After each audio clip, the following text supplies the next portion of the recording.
मराठी मनोरंजन सृष्टीत गेल्या काही दिवसांपासून अनेक कलाकारांनी आपल्या प्रेमाची कबुली देत लग्नबंधनात अडकणार असल्याची खुशखबर आपल्या चाहत्यांबरोबर शेअर केली। त्यातच आता सुप्रसिद्ध अभिनेत्री पूजा बिरारी आणि सोहम बांदेकर हे सुद्धा लवकरच विवाह बंधनात अडकणार असल्याची माहिती समोर आली आहे।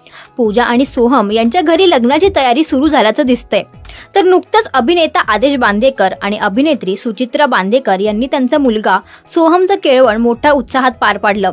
याच दरम्यान येड लागलं प्रेमाचं या मालिकेतील अभिनेत्री पूजा बिरारीचंही सेटवर केळवण करण्यात आलं। पूजाचे सेटवरील केळवणाचे फोटो तिचे कॉस्ट्युम डिझायनर तन्मय जंगम यांनी शेअर केले असून त्यावर त्यांनी लिहिलंय, आमच्या लाडक्या पूजाचं केळवण। याशिवाय अभिनेता विशाल निकम आणि सेटवरील अनेक कलाकारांनीही या खास क्षणाचे फोटो आणि व्हिडिओ सोशल मीडियावर शेअर केलेत। सेटवर झालेलं पूजाचं केळवण सध्या सोशल मीडियावर खूपच व्हायरल होताना दिसतंय। तर सेटवरील झालेलं हे पूजाचं केळवण तुम्हाला कसं वाटलं हे आम्हाला कमेंट्सद्वारे नक्की कळवा।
मराठी मनोरंजन सृष्टीमधील मालिका, चित्रपट, नाटक तसेच कलाकारांबद्दलच्या नवीन अपडेट्स जाणून घेण्यासाठी नक्की सबस्क्राइब करा इट्स मज्जा मराठी या आपल्या नवीन YouTube चॅनलला।